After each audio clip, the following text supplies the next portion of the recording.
This is every way you might survive a zombie apocalypse. Let's start with ones that sound smart to ones that are straight out of a sci-fi movie. Tier 1. What everyone thinks they'll do. Stockpiling canned food and water. It's the first move people think of when it comes to zombie apocalypse survival. Supermarkets are emptied in hours, shelves stripped to nothing. People are grabbing anything with a label and a lid. Beans, soup, peaches, whatever lasts. It feels smart until you realize canned food isn't infinite, and neither is water. Without rotation, expiration creeps in. Without filters, gallons grow stale. And eventually, you're not surviving, or rationing moldy calories, and hoping the metal doesn't rust through. Using melee weapons. Now, getting a melee weapon is the second most common way to survive an apocalypse. Baseball bats, axes, crowbars, and anything heavy, easy to grip, and brutal is a good bet. Ammo runs out, but swings don't. That's the logic. But every hit takes effort, every swing burns energy, and every zombie that gets close enough to hit is already too close. Miss once and you're dead. Misjudge the weight and you stumble. The blood sprays back, the teeth stay sharp, and suddenly, silence becomes your only defense. Going rural. Getting out of the cities seems like a fair bit. Far from cities. Fewer people. Fewer infected. It makes sense on paper. Open land, fresh air, no sirens. But rural means exposure, longer drives between supply runs. When the power grids go down, cell towers stop working, and suddenly every small cabin turns into a dead zone. No backup, no help. Just you, the woods, and whatever's moving through the trees at night, forming small survivor groups. While there is safety in numbers, with someone to watch while you sleep and share the load. But with more people, it means more mouths, more arguments, more risks. And it only takes one wrong decision and one infected scratch for the entire group to collapse. Trust is fragile, food is limited, and panic spreads faster than infection. Find a secure base. Big buildings, big supplies, big mistake. These are the first places everyone thinks of, and that's the problem. You're not the only one with that idea. Crowds form, chaos breaks out, security fails, and when that many people gather in one place, it only takes one bite for the whole building to fall apart. Tier 2, smart but still reasonable. Rainwater filtration systems. Taps stop working, the power goes down, and soon bottled water disappears. So you collect rainwater with barrels, but rain isn't clean. It has dust, bird droppings, and rooftop chemicals all mixed in. So you filter it with cloth, sand, charcoal, bleach,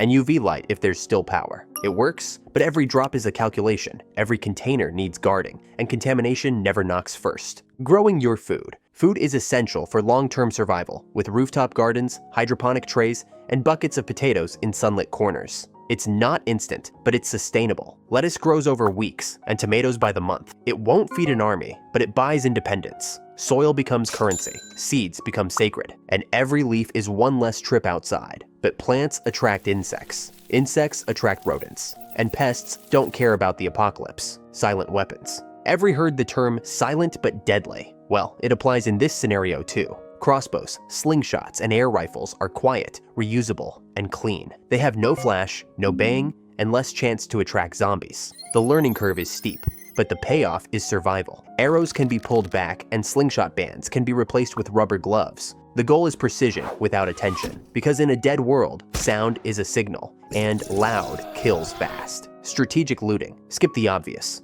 Grocery stores are chaotic. Pharmacies are gold. Antibiotics, bandages, antiseptics. Shelf-stable meds that can turn a death sentence into a delay. But the windows are shattered, and you're not the first. What's left is scattered, half-used, hidden in drawers. You take what you can carry, and you never go back the same way twice. Choosing high ground over bunkers. Underground feels safe until it floods, collapses, or traps you inside. Elevation gives sightlines. Attics become sniper points. Rooftops become gardens and watchtowers. Stairs can be collapsed on purpose, and ladders can be pulled to prevent zombies from coming. Zombies don't climb well, but they do wait. And if you ever fall asleep near the edge, you don't wake up at all. Using ham radios. When towers die and the internet vanishes, ham radios keep whispering. Shortwave, longwave, Morse code if needed. It's not about conversation, it's about listening, warnings, coordinates, clues. But the voice on the other end isn't always friendly. And sometimes, silence is safer than knowing what's out there. Avoiding other humans. No allies, no enemies, just distance. Other survivors bring risk, not just infection, but desperation. You keep to the shadows. Skip crowded areas. Trust no one, because the virus changed the world, but people are exactly the same, and in the end, it's not just the undead that want you dead. Tier 3, morally gray survival. Using other humans as bait. It starts as a strategy because distraction buys time. One person makes noise, and the rest escape. But soon, strategy becomes a sacrifice. Wounded survivors, strangers, criminals, even friends, tied to poles, left screaming in intersections. The logic is brutal. One dies, 5 survive. But morality dies with them. And the next time someone falls behind, no one helps because they all know what happens next. Keeping zombies on chains. While zombies smell like rot and death, they're still useful. If The Walking Dead has taught us anything, it is that zombies can be used as camouflage. Chained at the waist, gagged at the mouth, limbs removed, their scent masks your own. The herd treats you like one of them. You walk among the dead and they don't notice. But one loose link, one broken chain, and your shield becomes your killer. It's camouflage, not control. And it only works if you're colder than what's behind you, becoming a raider. Taking a chapter out of British history, survival turns into conquest. Armor from scrap metal, face hidden behind a helmet. Supplies taken, not traded. No negotiation, just ambush. Other survivors become targets, and weakness becomes opportunity. Camps get burned, weapons get stolen. People get used to it. It's not personal, it's just math. The world doesn't reward mercy anymore, only control. Human experimentation for a cure. Hope becomes an obsession in the case of an outbreak. Test tubes, IV bags, bound subjects. The infected, the half-bitten, the maybe immune. All strapped to gurneys while someone in a torn lab coat plays God. Blood drawn, organs monitored, vitals recorded. But cures don't come easily, and the line between doctor and executioner blurs fast. Especially when results mean survival for your own group. Killing the infected before they turn. Sometimes waiting and sentiment can be deadly killers. If someone gets infected, a simple mercy would be just a knife, a bullet, and a fast decision-making process.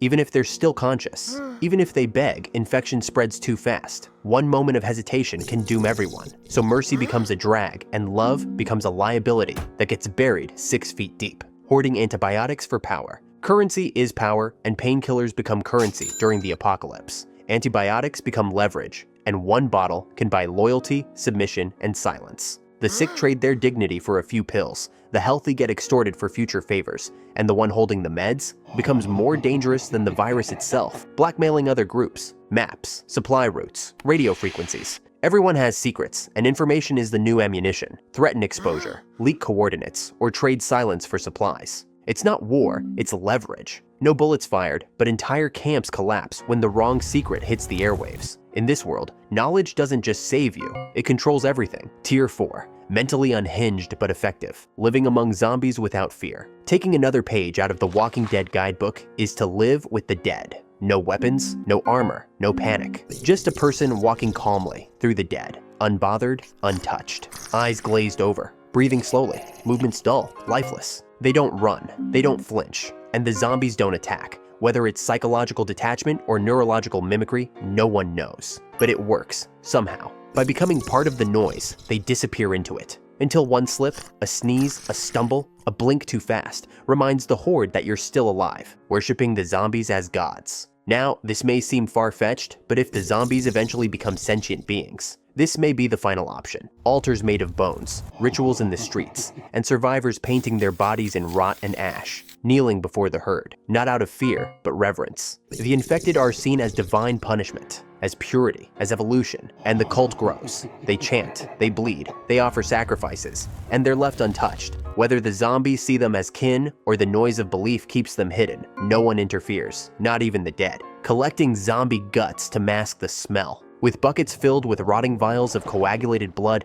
and rags soaked in decay and smeared across the body like war paint. It masks the scent of the living, confuses the herd, but it never washes off fully. The stench seeps into the skin, the lungs, the soul. Infection risk skyrockets, and wounds don't heal. And eventually, they stop cleaning themselves altogether because smell is survival, and hygiene is a weakness. Isolation chambers for mental training. The strong survive and the weak die doesn't just apply to physical endurance. It also applies to metal. With a coffin-sized room, no light, no sound. Just a metal door and complete sensory deprivation. They lock themselves in for days. No food, no noise, no escape. To kill the fear, to sharpen the instinct, to become something colder than panic. And when they step back out, they don't blink at screaming. Don't flinch at gunshots. Don't hesitate when the door needs to stay shut on someone else's life. Creating traps using live humans or zombies. A crying child in an open field or a chained zombie in the middle of the road. Both are bait and both are disposable. The infected rush toward them, so do survivors.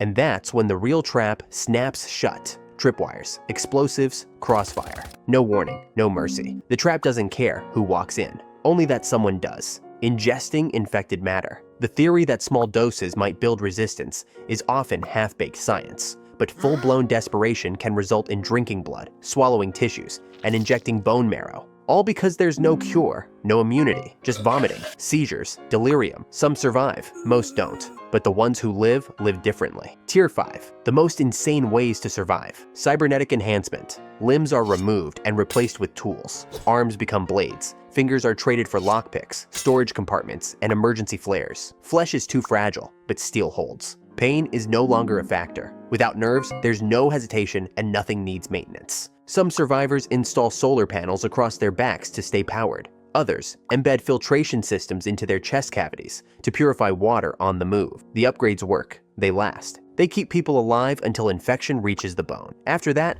all that metal just makes the body harder to burn. Becoming a zombie hybrid. Limbs are removed. The infection is controlled through small doses and precise injections. The theory is simple. Build immunity by transforming just enough to blend in. Suppress the body's defenses. Let the fever in. Some survivors inject infected blood. Others cut themselves open and press contaminated flesh directly into the wounds. What follows is chaos. Fever dreams take over. Hallucinations twist reality. Partial paralysis sets in, but a few make it through. They wake up with dull eyes, slowed heartbeats, and no scent of life. The dead pass them by, unaware. They're invisible now. Not quite human, not quite turned, and never fully alive again. Uploading consciousness to AI. The body is a liability, too weak and too easy to break, so they leave it behind. Brainwaves are scanned, and personalities are converted into code. Drones take their place, acting as avatars. Satellite feeds become eyes, and distant microphones become ears. The AI runs on solar power and cold logic. There is no hunger, no fear, only survival.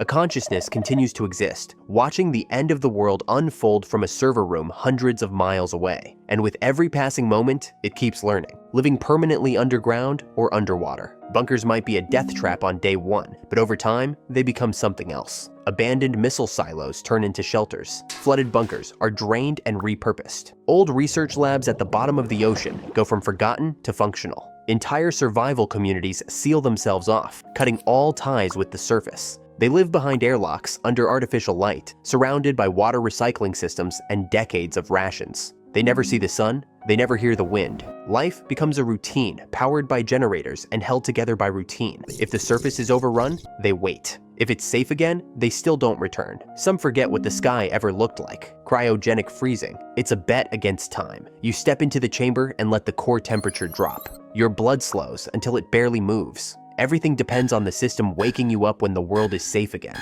if it still functions, if someone is still alive to open the door, if frostbite doesn't get to you before the virus does. It isn't a plan, it's just a pause button on death. But in the apocalypse, sometimes a pause is all anyone has left. Mind control experiments on zombies. Electrodes are embedded deep into the skull of the dead. Neurotransmitters are stimulated through pulses of electricity. Old military implants are rewired, repurposed, and forced to do something no one intended. The infected brain is stripped down to signals, commands, and muscle memory. For a while, control is possible. They move, they respond, they follow orders without thought. But the connection is fragile. When the signal fades or the battery drains, the illusion breaks. Whatever was holding them back disappears. And when they wake up, the handlers are already gone, rebuilding society as a dictatorship.